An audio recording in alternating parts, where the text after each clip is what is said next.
Have you ever built a perfect life only to watch it threatened by secrets from the past? Have you ever had to choose between protecting your happiness and facing truths that could destroy everything? This is the continuation of Naomi and Alessandro Caruso's story, where 3 years of peace are shattered when someone from the past returns with information that could tear their family apart. 3 years had passed since Alessandro Caruso had claimed Naomi at his brother's funeral. 3 years since she had made the choice to accept his protection and eventually his love. 3 years of building a life that felt impossible and perfect in equal measure. Now Naomi stood in the master bedroom of their penthouse, adjusting the diamond necklace that rested against her collarbone.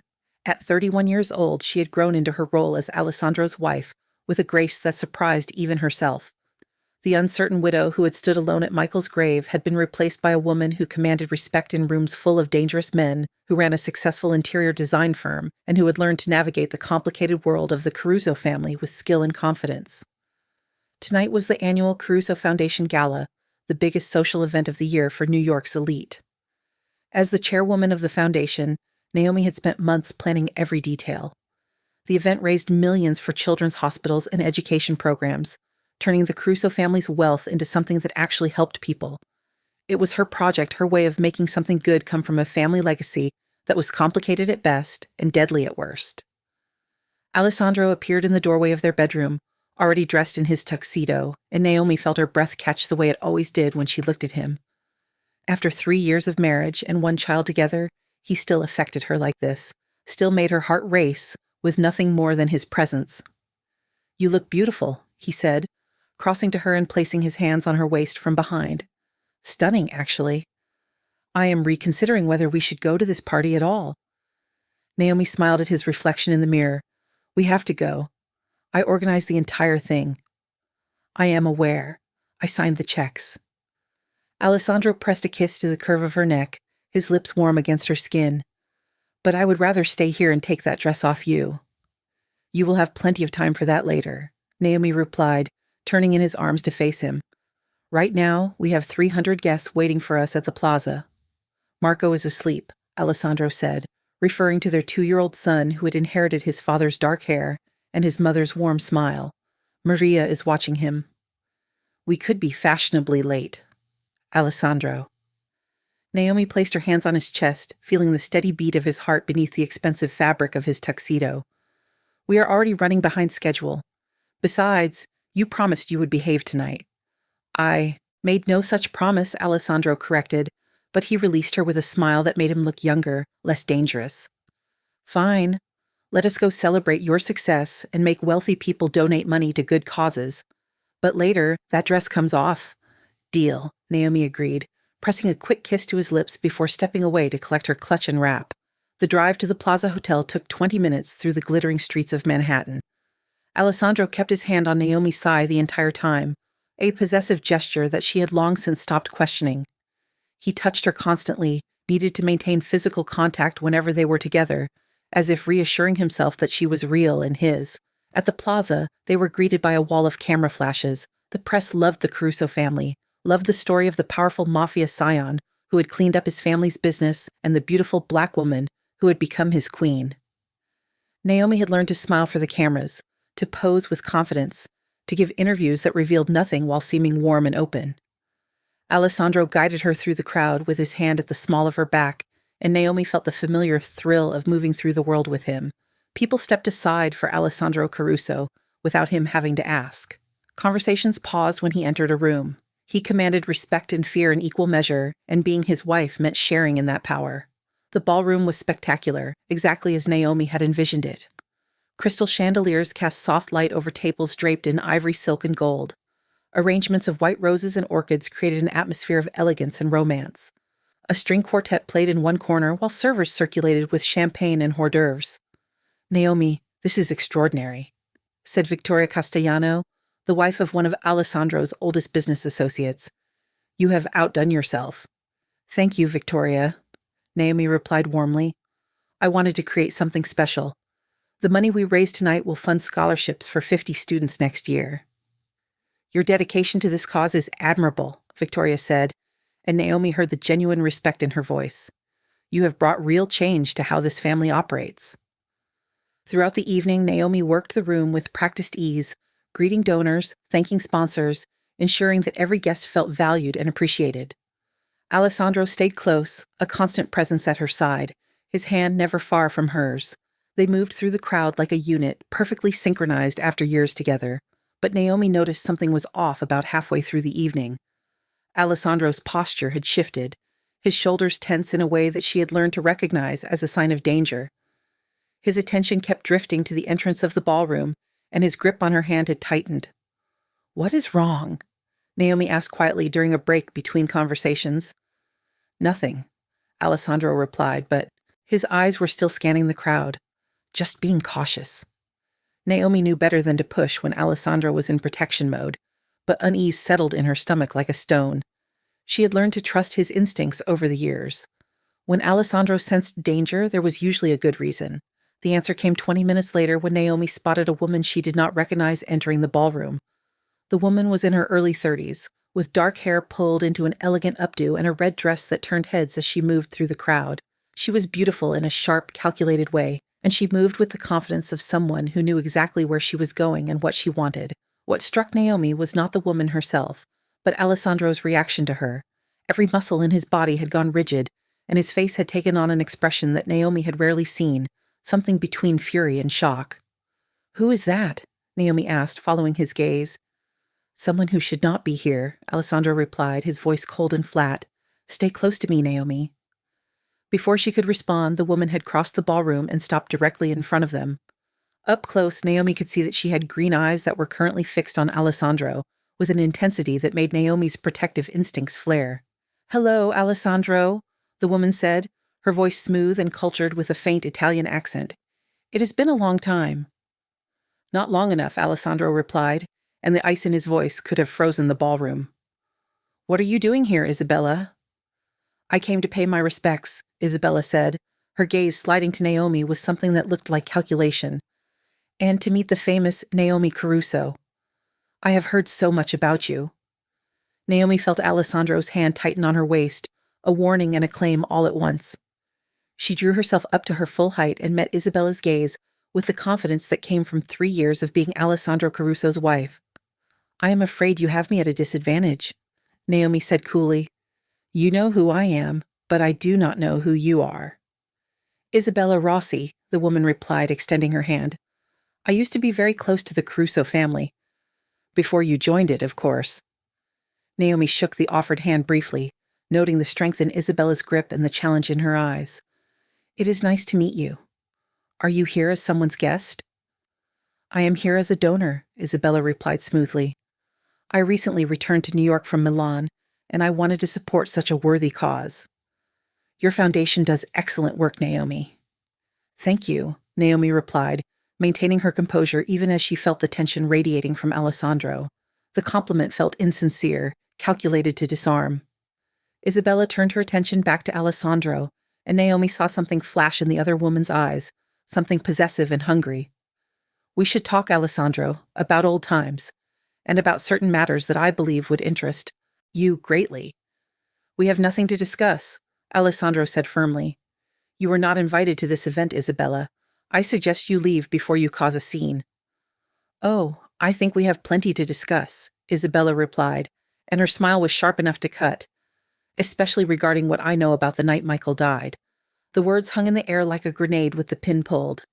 Naomi felt her blood turn to ice, and Alessandro's entire body went still, in a way that she had learned meant he was either about to explode with rage or make a move so calculated it would leave everyone reeling. "My office," Alessandro said quietly, but his voice carried the weight of absolute command. 10 minutes. "Naomi, I need you to excuse us." "Absolutely not," Naomi replied immediately, her hand going to Alessandro's arm. "If this concerns Michael's death, then it concerns me. I am not being left out of this conversation." "Bella," Alessandro began, but Naomi cut him off with a look that had taken her 3 years to perfect, the look that said she was not budging on this issue. "I am your wife," she said firmly. "We handle things together. That was our agreement." Alessandro studied her face for a long moment, then nodded once. Together, he agreed. "But we do this my way." They made their excuses to the nearest guests and left the ballroom, moving through the hotel's elegant corridors toward a private conference room that the plaza had provided for the event organizers. Alessandro walked ahead, his stride purposeful and controlled, while Naomi and Isabella followed a step behind. The conference room was small and private, with a polished table and chairs arranged for meetings. Alessandro closed the door behind them and locked it, then turned to face Isabella with an expression that made Naomi grateful she was not on the receiving end of his anger. "You have 5 minutes to explain what you are doing here and what game you think you are playing," Alessandro said, his voice dangerously soft. "Choose your words carefully, Isabella. You are testing my patience in ways that are not wise." Isabella settled into one of the chairs with practiced elegance, crossing her legs and regarding Alessandro with an expression that seemed almost amused. "Still so dramatic, Alessandro. Some things never change." "Get to the point," Alessandro said. "Very well," Isabella replied, pulling a manila envelope from her designer clutch. "I recently had a very interesting conversation with someone who was present the night Michael was killed. Someone who worked for the Volkov family at the time." Naomi felt her heart start to pound. The Volkovs were the Russian crime family that Michael had owed money to, the family that had killed him for failing to pay his debts. Alessandro had dealt with them years ago, had paid off Michael's debt with interest and made it clear that Naomi was off limits, protected by the Caruso name. "And what did this person tell you?" Alessandro asked, his voice carefully controlled. "They told me that Michael did not borrow $200,000, Isabella said, opening the envelope and pulling out several documents. "He borrowed $50,000. The rest of the debt was fabricated by someone within the Volkov organization, someone who wanted Michael dead for reasons that had nothing to do with gambling debts." "That is impossible," Alessandro said, but Naomi could hear the uncertainty in his voice. "I saw the paperwork. I verified the debt before I paid it." "You saw paperwork that was falsified?" Isabella replied, spreading documents across the table. "These are the original loan agreements, obtained at considerable expense and risk from someone who kept copies as insurance. Michael's actual debt was $50,000, which he was in the process of repaying when he was killed." Naomi moved closer to the table, studying the documents that Isabella had laid out. They looked official, covered in signatures and stamps, but she had no way of knowing if they were authentic or just more convincing forgeries. "Why would someone want Michael dead badly enough to fake debt documents?" Naomi asked, her voice steadier than she felt. "That is the interesting question," Isabella replied, turning her attention to Naomi, "and the answer has everything to do with you." "Me?" Naomi felt confusion and fear warring in her chest. "I barely knew Michael's business. He kept me separate from all of that." "Exactly," Isabella said. "He kept you separate because he knew his family would never approve of his Black American wife. He married you despite their objections, despite knowing it would cause problems. And someone in the Volkov family, someone with connections to certain members of the Caruso family, decided that the easiest way to end the marriage was to end Michael. You are suggesting that someone within my own family arranged my brother's murder," Alessandro said, and his voice had dropped to a register that made Naomi's skin prickle with danger. "That is a serious accusation, Isabella, one that requires proof beyond questionable documents and convenient stories." "I have proof," Isabella said, pulling out her phone and scrolling through something before handing it to Alessandro. "Audio recordings of conversations between a Caruso family associate and a Volkov enforcer discussing payment for making Michael's death look like a simple debt collection gone wrong." Alessandro took the phone and listened to whatever was on the recording, his face growing darker with each passing second. When he finally looked up, his eyes had taken on a quality that Naomi had only seen a handful of times, a coldness that spoke of violence barely contained. "If this is real," Alessandro said slowly, "then someone close to me has been playing a very dangerous game. Someone who wanted Michael dead and Naomi vulnerable, and someone who probably did not anticipate that you would claim her for yourself," Isabella added. That must have complicated their plans considerably. Naomi felt her mind racing, trying to process what she was hearing. Someone had arranged Michael's death specifically to hurt her, to leave her vulnerable and alone, and that same someone had not counted on Alessandro stepping in to protect her. "Who gave you this information?" Alessandro demanded. "And what do you want in exchange for it?" Isabella smiled, and it was not a kind expression. "What I have always wanted, Alessandro. A seat at the table, a voice in family decisions, the respect that I earned before you pushed me out." Naomi looked between Alessandro and Isabella, seeing pieces of a puzzle she had not known existed beginning to fall into place. Isabella was not just some random woman from Alessandro's past. She was someone who had been part of his life, part of the family business, before Naomi had entered the picture. You were pushed out because you tried to stage a coup, Alessandro said coldly. You went behind my back to the other families, tried to convince them that I was too soft, too focused on legitimizing our business interests. You put targets on our backs, Isabella. I tried to preserve our traditions, Isabella corrected. You were changing everything, making us weak by pursuing legal businesses and distancing us from our roots. I did what I thought was necessary, and I did what I had to do to protect my family, Alessandro replied. Exiling you was mercy, Isabella. Do not make me regret showing you that mercy. The tension in the room was thick enough to cut with a knife. Naomi watched the two of them stare each other down, seeing years of history and conflict playing out in their expressions. Whatever had happened between Alessandro and Isabella, it had been serious enough to result in her banishment from New York, from the family, from everything she had known. I am not here to cause trouble, Isabella said, finally breaking the stare. I am here because I have information that affects the safety of your wife and child. I am here because despite everything that happened between us, I still believe in family loyalty. And I am here because I know that you will not rest until you have dealt with whoever orchestrated Michael's murder. She is right about that, Naomi said quietly, speaking for the first time in several minutes. Alessandro, if someone in your family wanted me gone badly enough to kill Michael, then Marco and I are still in danger. We need to know who is behind this. Alessandro turned to look at her, and Naomi saw the war happening behind his eyes, the struggle between his protective instincts and his need for truth. Finally, he nodded. Give me everything you have, he said to Isabella. Every document, every recording, every name. And then you will leave New York again, Isabella. You will go back to Milan and stay there. This information buys you nothing except my agreement not to have you killed for returning without permission. That seems harsh, Isabella said, but she was already gathering the documents back, into the envelope. I saved your wife's life by bringing this to you. You endangered her life by coming here publicly, Alessandro corrected. Everyone at that gala saw you approach us. Everyone saw us leave together. If word gets back to whoever orchestrated Michael's death that Isabella Rossi has returned with information, they will move to protect themselves. They will accelerate whatever plans they have been making for the past 3 years. Naomi felt her blood run cold as the implications hit her. Isabella's dramatic appearance at the gala had not been about helping them. It had been about making a statement, about reminding everyone that she still had connections and information that could shake the Caruso family to its foundations. You wanted to force Alessandro's hand, Naomi realized aloud, looking at Isabella with new understanding. You knew that by approaching us publicly, you would make it impossible for him to ignore this information. You backed him into a corner. Isabella's smile was sharp and satisfied. I learned from the best, she said, looking at Alessandro. You taught me that sometimes the most effective move is the one that leaves your opponent with no good options. Get out, Alessandro said, his voice absolutely devoid of emotion. Leave the envelope on the table and get out of my sight before I change my mind about letting you walk away from this. Isabella stood, smoothing down her red dress with deliberate slowness.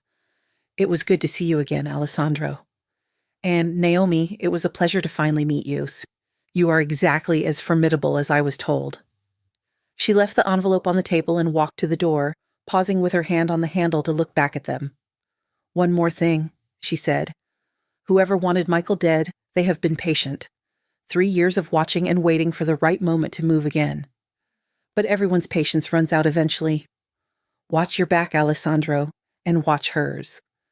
Then she was gone, the door closing behind her with a soft click that seemed unnaturally loud in the suddenly quiet room. Alessandro and Naomi stood in silence for a long moment, the weight of Isabella's revelations hanging between them like a physical presence. Finally, Alessandro moved, gathering up the envelope and its contents with methodical precision. We need to go home, he said, his voice rough.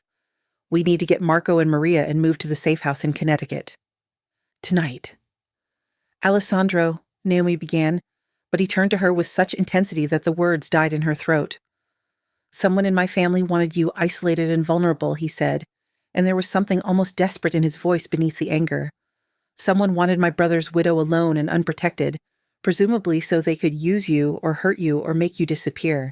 And for 3 years, I have been parading you through society events and business dinners, showing the world that you are mine, never knowing that I was painting a target on your back. You did not know, Naomi said, crossing to him and taking his face in her hands, forcing him to look at her. You could not have known. You protected me, Alessandro. You gave me your name and your protection and your love.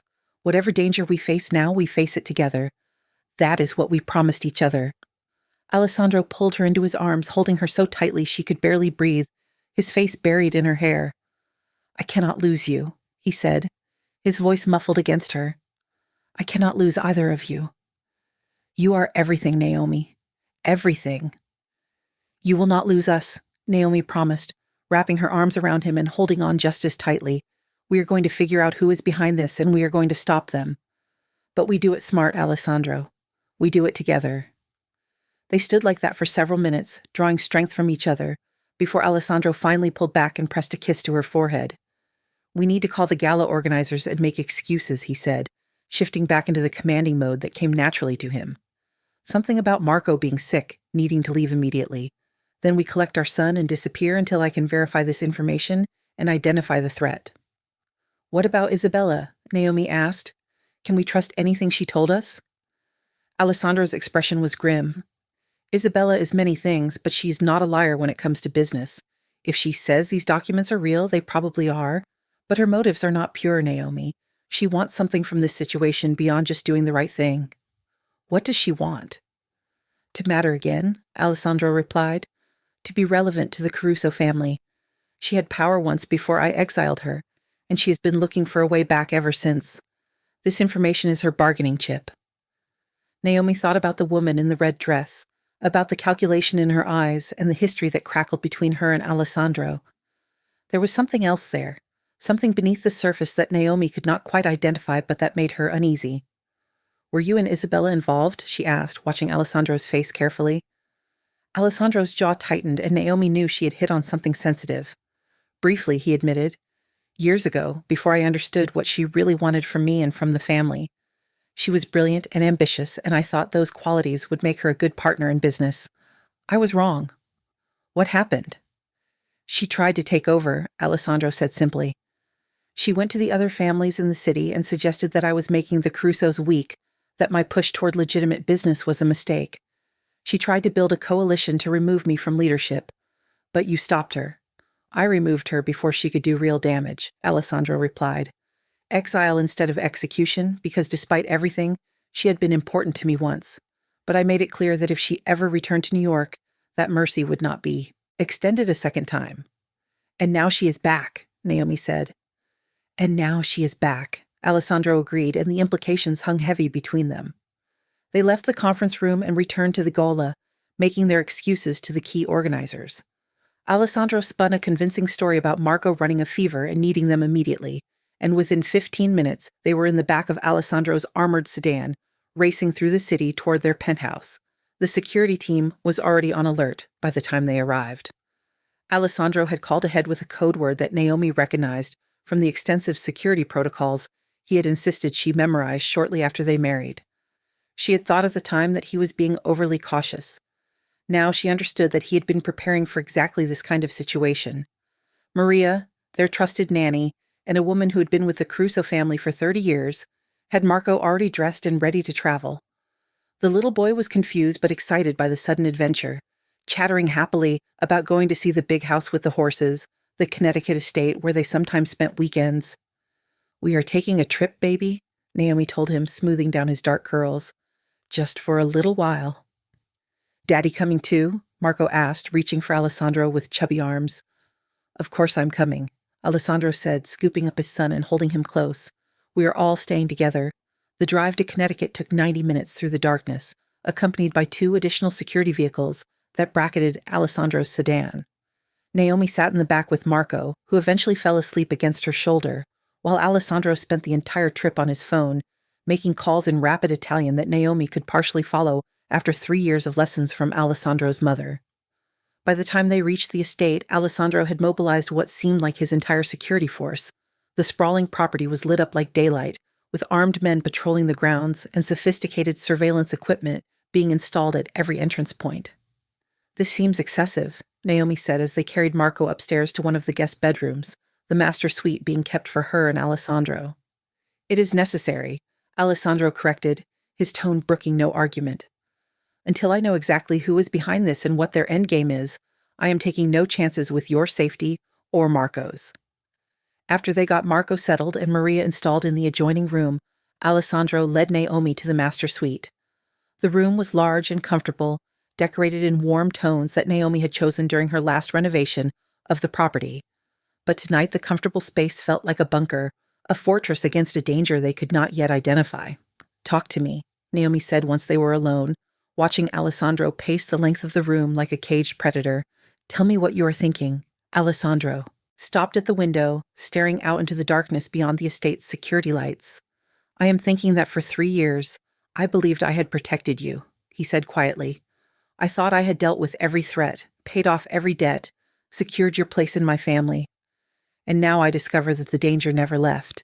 It was just waiting, patient and calculating, for the right moment to strike."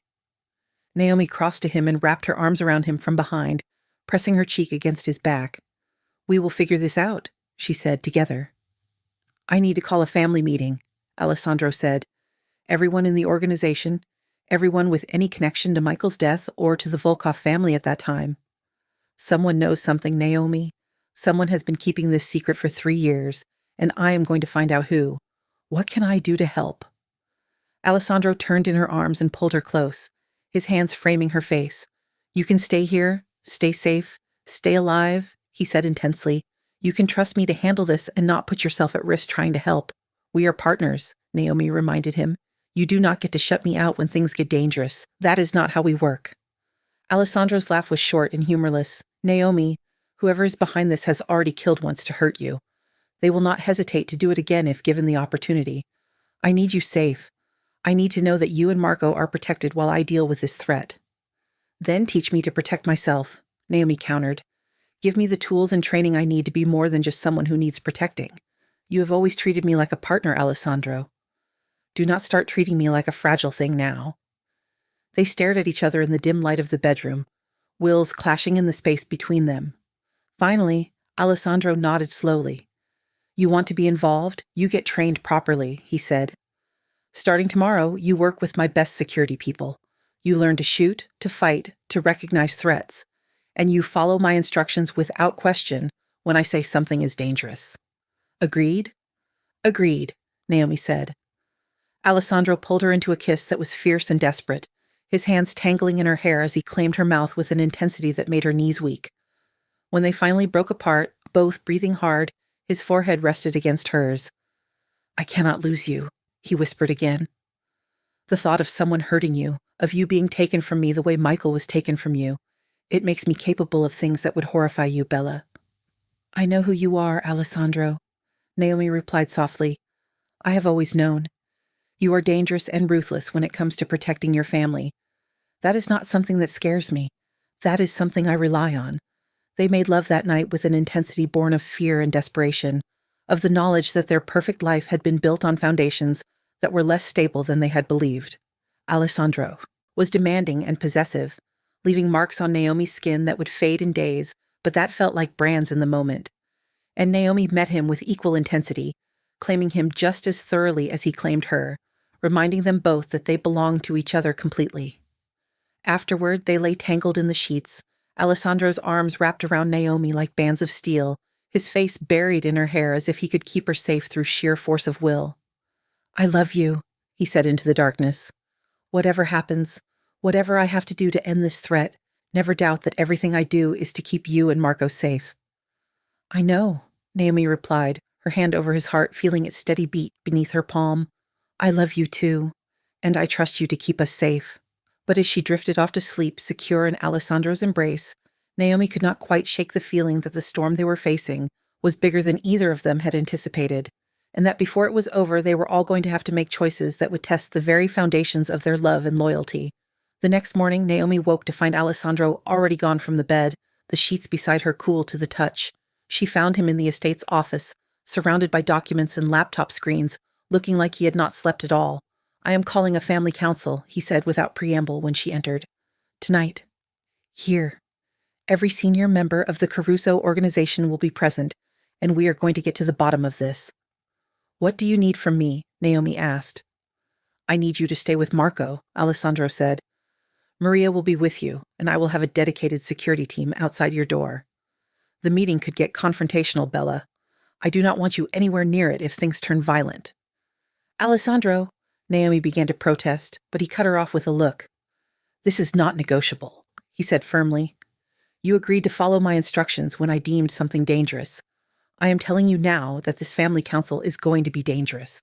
Trust me to handle it." Naomi wanted to argue, wanted to insist on being present for a discussion that directly affected her safety, but she could see the determination in Alessandro's face, the protective instinct that would not be swayed by logic or partnership agreements. "Fine," she said, "but I want a full report afterward. Everything that is said, every name that comes up, every threat identified. No secrets between us, Alessandro." "No secrets," he agreed, crossing to her and pulling her into a brief, hard kiss. "I promise." The family council convened that evening in the estate's formal dining room, a space large enough to accommodate the 25 senior members of the Caruso organization who had traveled to Connecticut on Alessandro's summons. Naomi watched from an upstairs window as the cars arrived, each one carrying men and a few women who represented different branches of the family's interests, both legitimate and otherwise. She recognized most of them from family events over the past 3 years. Dominic Caruso, Alessandro's uncle and the oldest living member of the family.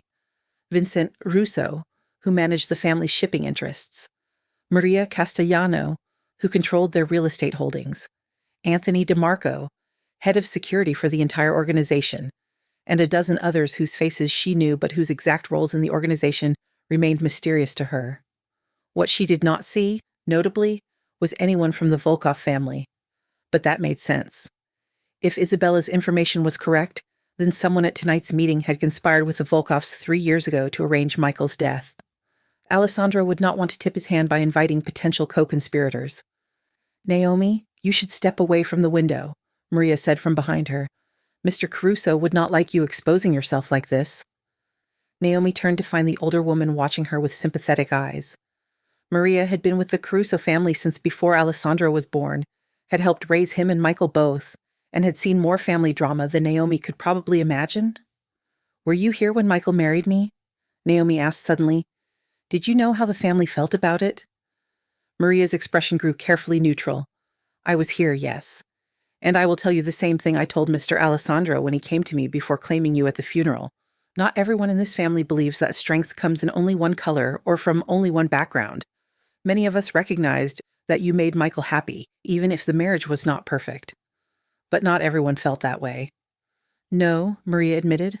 "Not everyone. There are those in the family who believe in the old ways, who think that marrying outside the Italian community weakens the bloodline and diminishes our connections to the families in Italy. But Mr. Alessandro does not care about those opinions. He cares enough to hold a family council," Naomi pointed out. "He cares about finding who threatened you and your son," Maria corrected gently. "That is different from caring about their opinions on mixed marriages. Mr. Alessandro has made his position very clear over the past 3 years. You are his wife, and anyone who disrespects you disrespects him. That is not a position that invites dissent." Naomi thought about this as she moved away from the window and settled into the chair beside Marco's bed, where their son was sleeping peacefully, unaware of the drama unfolding downstairs. Alessandro had always protected her from the worst of the family politics, had made it clear from the beginning that she was to be treated with the same respect as any Caruso wife before her. But she had been naive to think that everyone had simply accepted that decree without resentment. The meeting downstairs lasted for 3 hours. Naomi could hear raised voices occasionally, angry shouts in Italian that made Maria wince and cross herself. At one point, there was a crash, like furniture being overturned, and Naomi nearly bolted from the room before Maria placed a restraining hand on her arm. "You must trust him," Maria said. "He knows what he is doing." Finally, close to midnight, the sounds from downstairs fell silent. Naomi heard car engines starting, the sounds of the family members departing, then footsteps on the stairs, heavy and deliberate, and Alessandro appeared in the doorway of the room. He looked exhausted and furious, his tie loosened and his jacket discarded somewhere. There was blood on his knuckles, not much but enough to be noticeable, and his hair was disheveled from running his hands through it. "Marco is asleep," Naomi said quietly. "What happened down there?" Alessandro crossed to where she sat and pulled her to her feet, leading her out into the hallway and down to their bedroom where they could talk without waking their son. Once the door was closed behind them, he turned to face her with an expression that made her heart sink. "I know who arranged Michael's death," he said flatly. And it is worse than I thought. Tell me, Naomi said.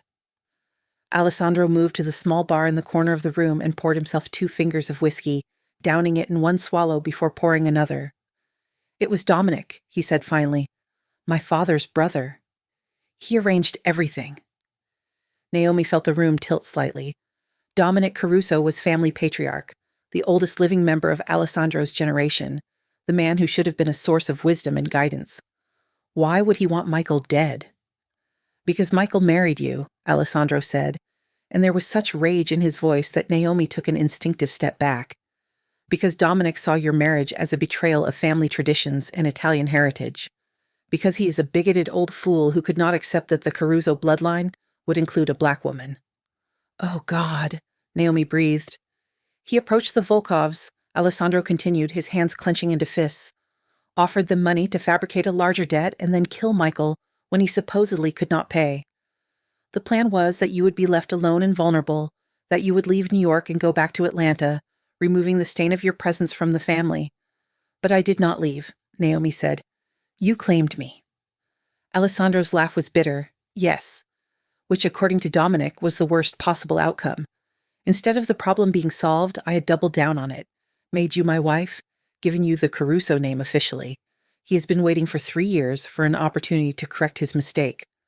What does that mean? Naomi asked, fear making her voice shake. Alessandro, what opportunity? Dominic hired people to kidnap you and Marco next month, Alessandro said, and the words hit Naomi like physical blows.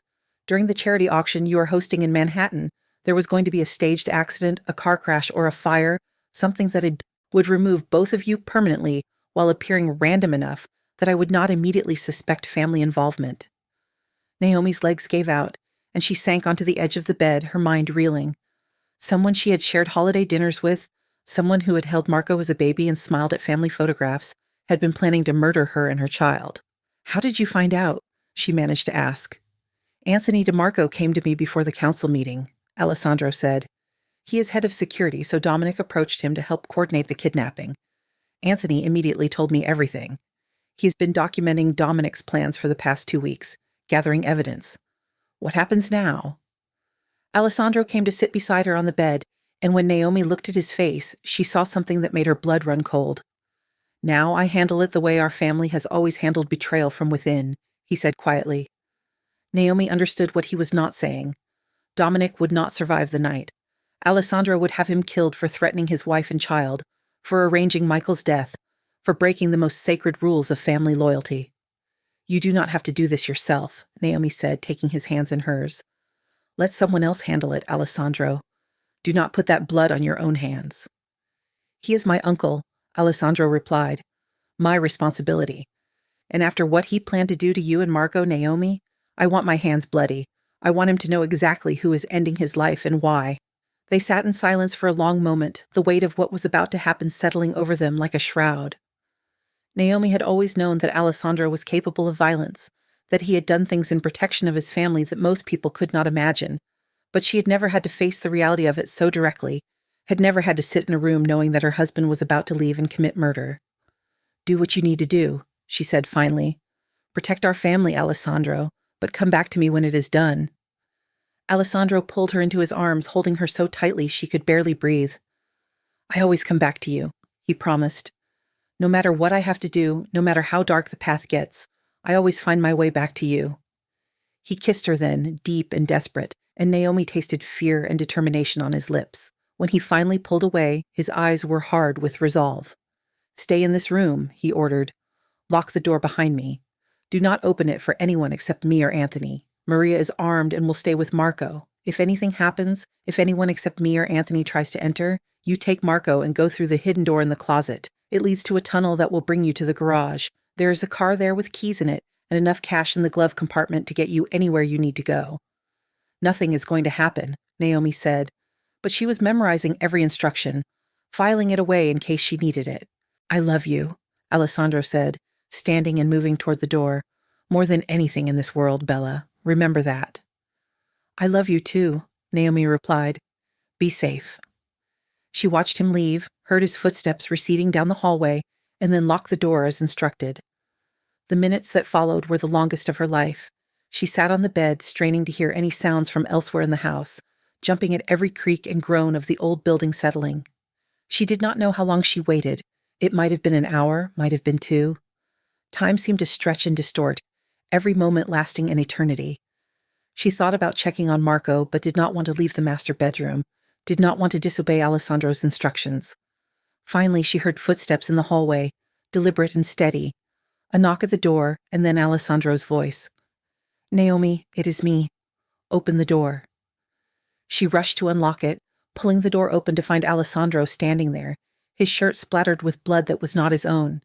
His face was expressionless, carefully blank, but his eyes held shadows that Naomi knew would haunt him for days. "It is done," he said simply. "Dominic is dead. The threat is eliminated." Naomi pulled him into the room and closed the door, then led him to the bathroom. She stripped off his blood-stained clothes with efficient movements, started the shower running hot, and pushed him gently under the spray. Alessandro stood motionless under the water, letting it wash away the evidence of what he had done, his eyes fixed on something Naomi could not see. She stripped off her own clothes and joined him in the shower, taking the soap and washing his skin with gentle hands, cleaning away the blood and the violence. Alessandro stood passive under her ministrations, his hands eventually coming to rest on her waist, grounding himself in her presence. "I am sorry you had to see me like this," he said finally, his voice rough. "Sorry you have to know what I am capable of." "I know exactly what you are capable of," Naomi replied, tilting his face down to look at her. "You are capable of protecting your family by any means necessary. You are capable of making the hard choices that keep us safe, and you are capable of coming back to me afterward, of not letting the darkness consume you completely." "How can you look at me like that?" Alessandro asked, something almost like wonder in his voice. "How can you stand here with me knowing what I just did, and not be afraid?" "Because you did it for us," Naomi said simply. "Because you chose to carry that weight so that Marco and I would not have to. Because you are mine, Alessandro Caruso, and I see all of you, not just the parts that are easy to love." Alessandro pulled her into his arms, holding her under the spray of the shower, his body shaking slightly with the aftermath of violence and fear and relief. Naomi held him just as tightly, offering him the comfort and acceptance that he needed, reminding him that he was more than just the violence he was capable of. They stayed like that until the water ran cold, then dried off and crawled into bed, wrapped in each other's arms. Alessandro fell asleep almost immediately, exhausted by the night's events, but Naomi lay awake for a long time, staring at the ceiling and processing everything that had happened. Someone had wanted her dead badly enough to kill Michael, had wanted her and Marco eliminated badly enough to plan an elaborate kidnapping and murder. And Alessandro had responded by doing what he had always promised to do, by protecting his family with absolute ruthlessness. Naomi thought she should feel horror at what Alessandro had done, should be disturbed by the ease with which he had killed his own uncle, but instead, all she felt was a fierce gratitude and a love so intense it almost hurt. Alessandro had chosen her, had protected her, had been willing to stain his hands with family blood rather than let any harm come to her or Marco. That kind of devotion, that kind of protective intensity, it was terrifying and beautiful in equal measure. And it was hers. He was hers. The next morning brought a strange sense of peace to the Connecticut estate. Alessandro woke early and spent an hour on the phone, making arrangements for Dominic's death to be explained as a heart attack, coordinating with the family doctor and the appropriate officials to ensure that no awkward questions would be asked. Naomi watched him work from the breakfast table, sipping coffee and studying the man she had married. In the morning light, with Marco chattering happily about his breakfast, it was almost possible to forget the violence of the previous night. Almost possible to pretend they were just a normal family enjoying a weekend in the country. But they were not a normal family. They never would be. And Naomi had made peace with that reality long ago. "Alessandro," she said once he had finished his calls, "what happens now? Do we go back to the city? Resume our normal lives?" Alessandro poured himself coffee and sat down beside her, reaching out to ruffle Marco's hair affectionately. "We give it a week," he said. "Let things settle, let Dominic's death be processed by the family. Then, yes, we resume our normal lives. But with enhanced security, Bella. I am not taking any more chances." "Were there others involved?" Naomi asked quietly, mindful of Marco's presence. "Was Dominic acting alone?" "He had one other supporter within the family," Alessandro said, his voice carefully neutral. someone who shared his views about tradition and bloodlines. That person has been dealt with as well. Naomi did not ask for details. She did not need to know exactly how many people had died to keep her and Marco safe. What mattered was that the threat had been eliminated, that Alessandro had identified and removed the cancer from within his own family. The week they spent at the Connecticut estate passed quietly. Alessandro worked from the estate office, managing family business remotely while refusing to leave Naomi and Marco unguarded for even a moment. They fell into a routine of family dinners and evening walks around the property, of reading to Marco before bed and making love in the darkness afterward, with an intensity that spoke of their shared relief at having survived the threat. On the 7th day, Antonio DeMarco arrived with news that it was safe to return to the city. The family had accepted the official story of Dominic's heart attack, and the other conspirators' accidental death had not raised any suspicions. The Volkov family had been made aware that their previous arrangement with Dominic was void, and that any move against the Caruso family would be met with overwhelming retaliation. The day they returned to Manhattan, Naomi stood in their penthouse living room, looking out over the city that had been her home for the past 6 years, and felt a sense of profound gratitude for everything they had survived. Alessandro came up behind her, wrapping his arms around her waist and resting his chin on her shoulder. "We made it," he said quietly.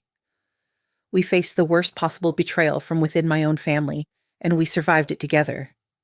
"We did," Naomi agreed, covering his hands with her own.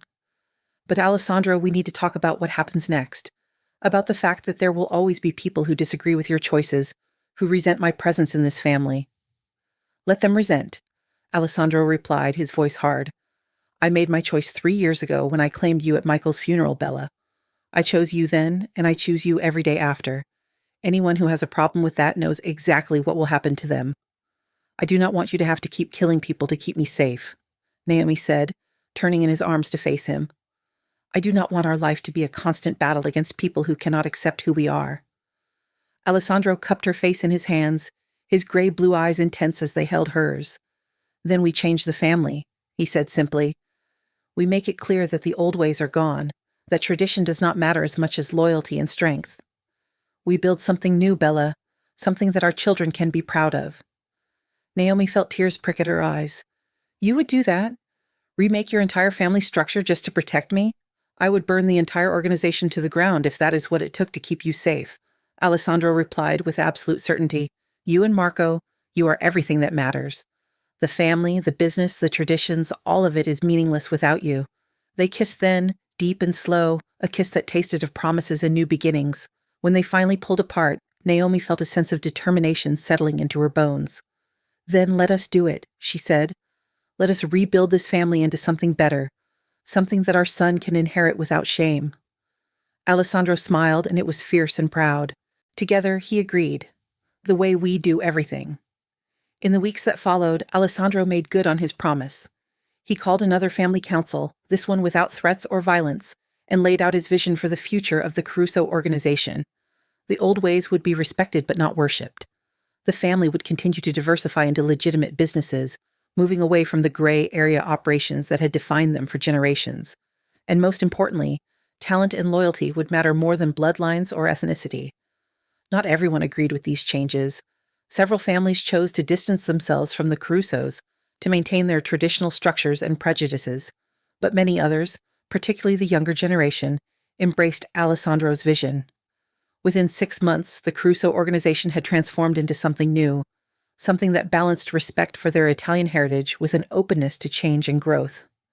Naomi threw herself into this transformation with enthusiasm. She expanded the Caruso Foundation's mission, created scholarship programs specifically for minority students, and used her position to advocate for more diversity in leadership positions throughout the organization. And slowly, grudgingly, the old guard began to accept that she was not just Alessandro's wife, but a force to be reckoned with in her own right. 1 year after the night Isabella Rossi had appeared at the gala, Naomi stood in the same ballroom at the plaza, preparing for another charity event.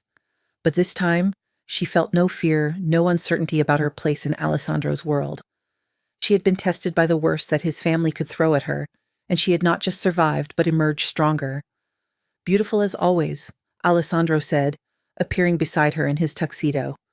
"Ready for another evening of making wealthy people give us their money?"